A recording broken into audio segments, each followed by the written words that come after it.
मुख्यमंत्री Pushkar Singh Dhami GMS road स्थित farm house में आयोजित पूर्व विधानसभा अध्यक्ष एवं विधायक स्वर्गीय हरवंश कपूर की श्रद्धांजलि सभा में शामिल हुए।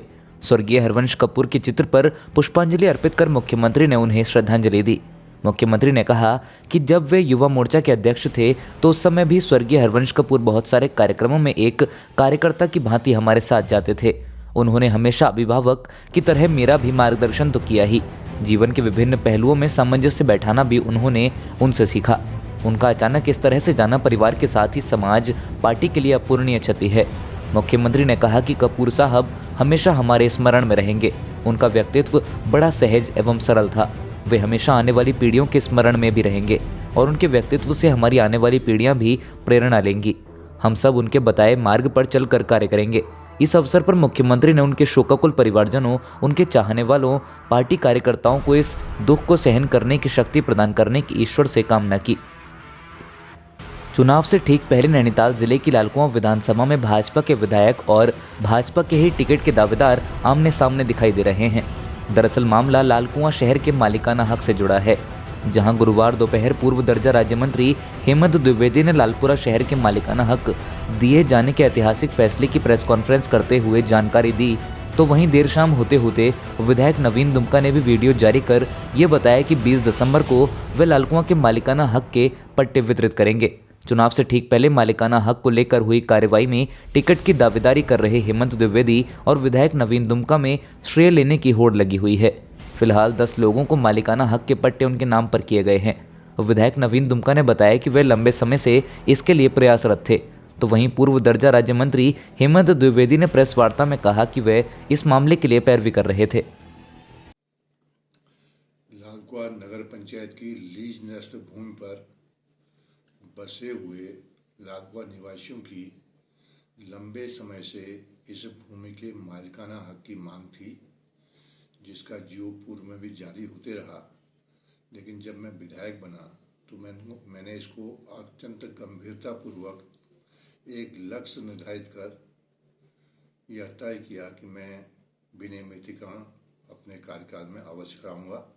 इसी क्रम में लगातार शासन से संपर्क, लगातार माननीय मुख्यमंत्री से निर्देशित कराने और इसकी विसंगतियों को समय समय पर दूर कराने के बाद अंतिम रूप से जिलाधिकारी महोदय नैनीताल ने यह सुनिश्चित किया कि वे इस प्रकरण को अपने स्तर पर निस्तारित करने का निर्णय करेंगे।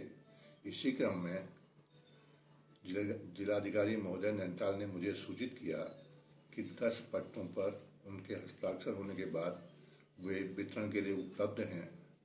मैंने तत्काल उप जिलाधिकारी हल्द्वानी को निर्देशित किया कि आगामी 20 तारीख को लालकुआं तहसील में इन पट्टों को इनके स्वामियों को सौंपने का कार्यक्रम हम करेंगे। निश्चित रूप से मैं लालकुआं निवासियों को इसके लिए बधाई देता हूं कि एक शुरुआत हुई, एक रास्ता खुला।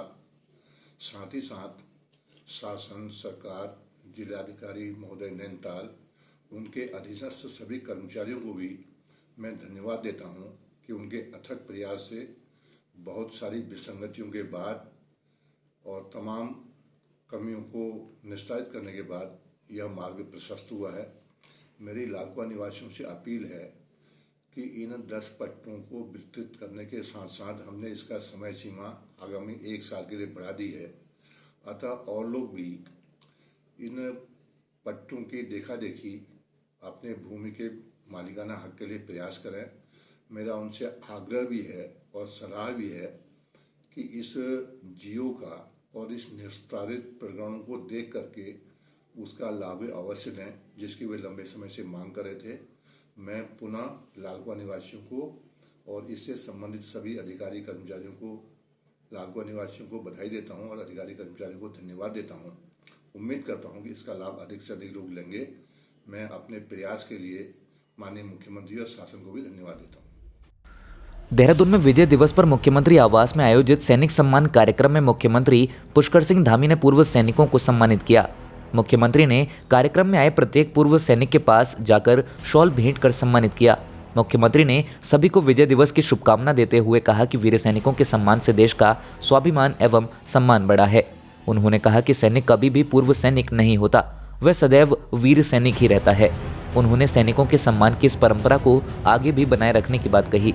मुख्यमंत्री ने कहा कि यह लोकतंत्र की महानता तथा प्रधानमंत्री नरेंद्र मोदी एवं दल के नेतृत्व की शुभकामनाओं का प्रतिफल है कि एक सैनिक के बेटे को मुख्य सेवक के रूप में कार्य करने का अवसर दिया है।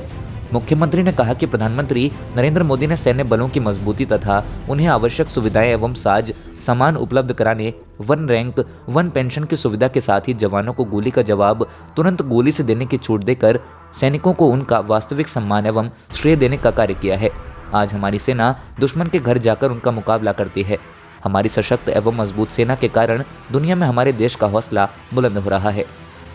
मुख्यमंत्री ने कहा कि प्रधानमंत्री मोदी द्वारा सेना को दिए गए सम्मान की परंपरा का प्रतिफल है कि आज सभी सेना का सम्मान करने के लिए मजबूर हैं। आज भारत बदल रहा है, देश का स्वाभिमान बढ़ रहा है।